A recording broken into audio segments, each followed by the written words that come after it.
Yo, what up gamers, I'm Report. Today we'll be going to play Caitlyn ADC against the Vayne and the Tahm Kench. Tahm Kench running TP for whatever reason. I've seen that in support so many times lately. Mostly thankfully on the enemy team, because that has to be even more annoying than my supports running barrier. I fucking hate that.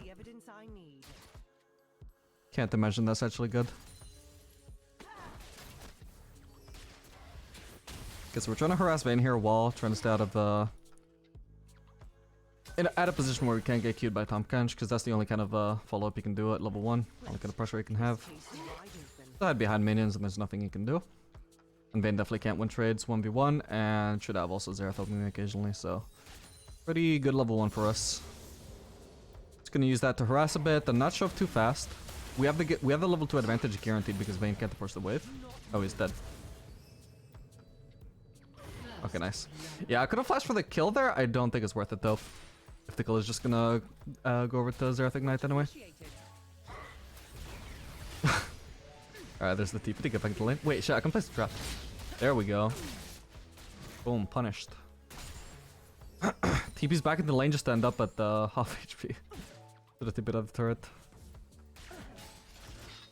Oh, he's in trouble now. I just blocked off his escape path. He can't...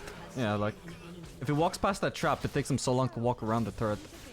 Especially with the pathing he took. That's terrible.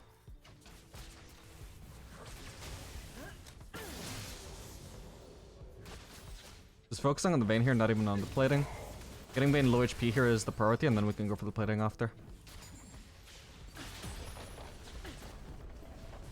Making sure she can't get any lost hits here. I'm gonna hold on to my headshot.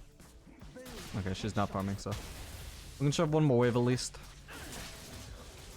So I'm gonna use my Q early, and then hopefully we'll have another Q soon. Or maybe the wave will be already dead, I don't know. Ah yeah, we get another Q to shove the wave with. Not worth going for the next plating, I'm just gonna back already. If I were to stay for another plating, I would then want to stay for the other wave. The other wave is a cannon wave, so it would take too long to shove, so we're not gonna do that shit. Ah, this is so annoying actually, because I would like to try out the Stormrazor rush on Caitlyn again, but I just barely did not have gold for the BF sword there. Even if I sold my potion. That's a shame. Oh well. That would have been an advantage of just flashing into the Tahm Kench. Oh well. Berserker is also going to be really good here. Also going to help me cat out the Vayne, which is really important. And especially helps me avoid the Tahm Kench Qs too.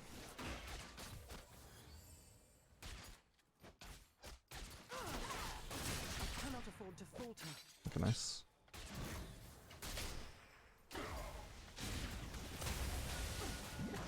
Maybe I kill her.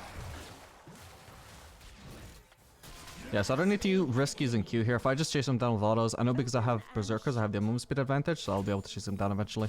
If I stop and throw Q and I miss, that pretty much guarantees I'll never get the kill unless I want to flash. But we don't need to flash. Okay, now that Vayne is 1v2 here, we're just going to focus on freezing the wave. No sense pushing here. We could obviously go for that plating, but it's not worth it compared to just denying all of this farm from Vayne. Especially because I've got Xerath on this matchup. As you can see, Xerath can just zone her, you know, 1v1 easily. She cannot approach at all. I don't want to maintain this freeze for too long though, but for now, good to maintain the freeze.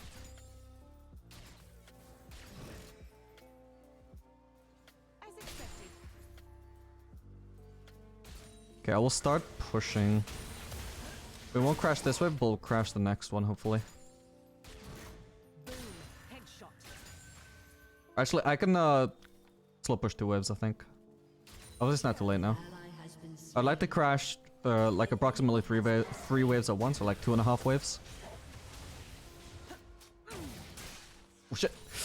Oof, almost canceled that. Well, I did cancel that auto, but didn't cost me the cannon. I think this wave is definitely going to be too big. Or actually, we'll wait and see. If I can crash this third wave at the same time, it's going to be pretty big, and we'll get a lot of platings there, or a lot of turret damage at least. Yeah, okay, this is fine actually. This is good.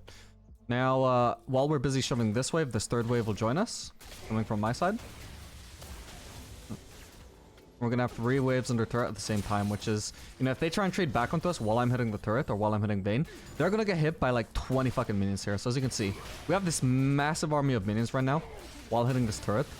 If the jungler wanted to dive here too, it's the perfect timing. We got a ton of fucking minions to help us here. They would have to run away from the turret where they wouldn't be getting, you know, the turret helping them anymore. I'm gonna trap behind Tom Kench here. Ooh. Oh, what? Oh shit, that was an ignite, okay. And as you can see, really easily get kills under the turret there if you got a massive wave stacked up.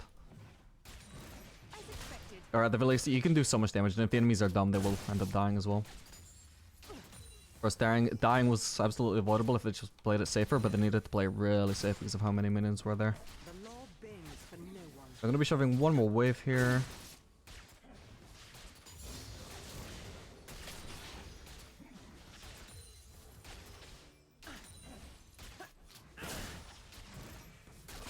Okay, this next wave is far enough away that I feel comfortable going for this plating. Now should go down to minions, hopefully. And give it to me. Nice, perfect. Remember, you don't actually have to be in range to get the plating gold from turrets. There's like a time limit where you had to have been involved in like getting the turret or been near the turret at least. I'm not sure exactly what it is though. You might have to look that up if you're curious. I just work off of it by feel. I kind of know more or less when I will get the gold. If I back off. Sometimes I get unlucky on the minions stop hitting the turret. That's just unlucky, it is what it is.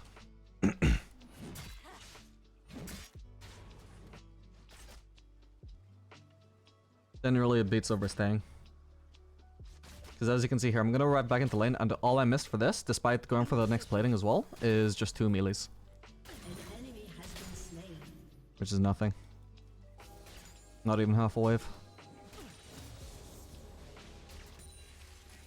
Okay, so again here, we could crash this wave because my wave clear is so good at this stage. But because they can't like afford to walk up to hit the wave, this means if we just wait, we can stack up a massive wave. And again, use that to pressure the turret. Honestly, at this stage, if we stack up 3 waves like we did before, that's going to be a free turret. Nothing they can do about that. I'm just gonna, you know, not exactly freeze here, but, you know, slow push. Just very, very slow push, which means only last hitting. It's not a freeze because it's pushing away from them, but, you know, it's the same technique either way. You're only last hitting. And apparently killing Tom Catch. Nice.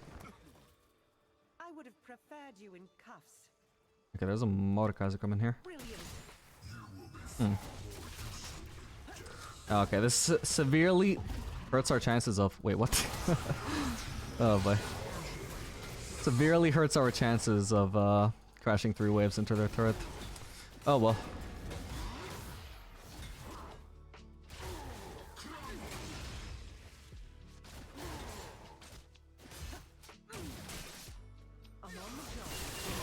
Nice. Okay, I trapped him right as he went into the death realm. Oh wow, okay, I thought that would be getting that kill if I hit the Q and the ult, but apparently I just needed the Q. Okay, we'll shove this in. No point slow pushing now because they're not in lane anyway. Don't need to stack up waves. We'll just shove this in as fast as possible and try and go for this turret. Would have been nice if Zed wouldn't take my cannon, but it is what it is. I'm also just gonna tank this mini wave because, you know, there's no enemy champions here. There's no harm in me taking damage. So by me tanking this mini wave, these minions don't get distracted by the enemy mini wave and they just keep focusing the turret. As you can see, we just take down the turret a little bit faster for that. I could have tanked it a little bit further in front as well so my melees wouldn't get distracted either. But yeah, I don't think I thought of it in time, or I just didn't do it far enough ahead. Could have also shoved that wave, honestly, but I'm just backing. I got so much gold already. I'll grab this and this. Yeah, this guy needs to stop farming, by the way. He just took out an entire wave.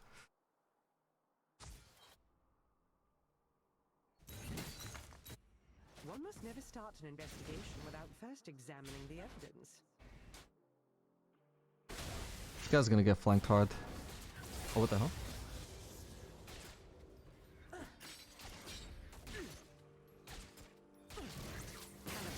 Ooh, the Stormrazor is slow. Oh, let's go. Holy shit. He didn't even have a chance to dodge that Q because the Stormrazor is slow. I completely forgot I had that already. Nice.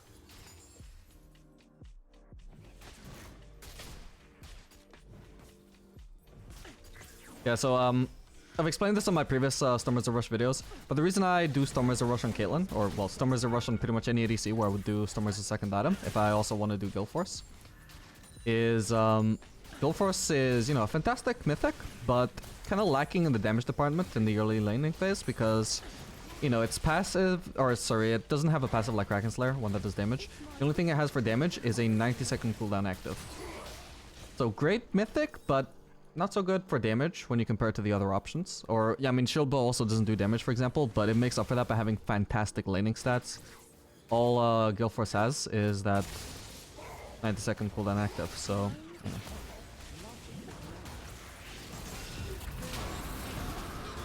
Oh, what? Why does this keep happening? Okay, nice.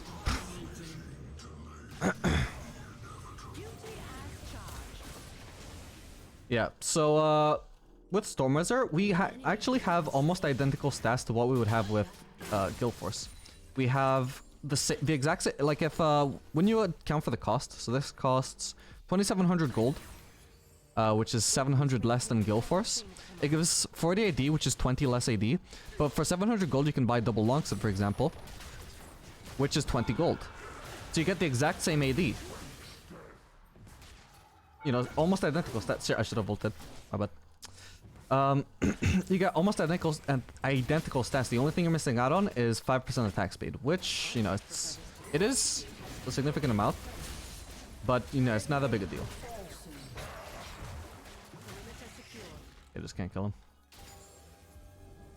So you're basically, in terms of stats, you're getting almost exactly the same damage, but instead of the Galeforce active, you're gaining the Stormrazor passive, which is 120 bonus magic damage.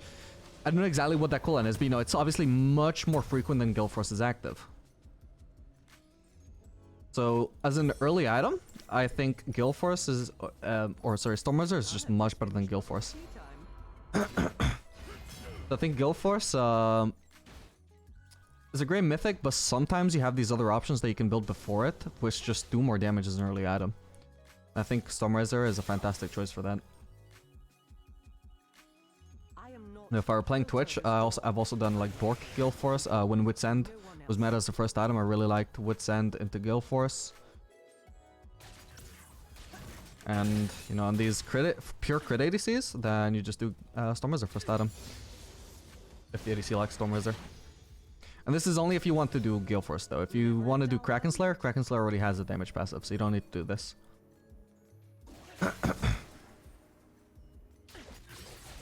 Look at that, slowed right into the trap, holy shit. I didn't even think of that interaction until now. That was so hard for him to avoid. That's crazy.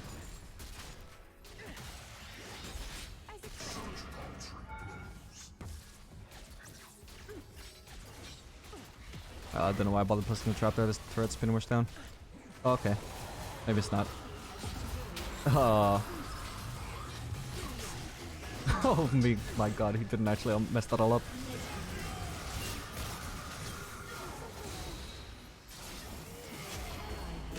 Oh man. Okay, at least I live.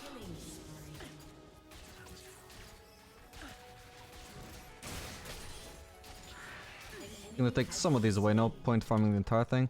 I actually may as well go bot as well here. I just noticed nobody's covering this wave. Pretty nice wave.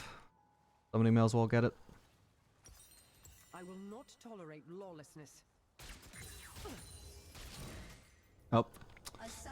We don't even get to see the Galeforce, sadly. But you did get to see the power of Stormrazor. I hope you guys enjoyed this video.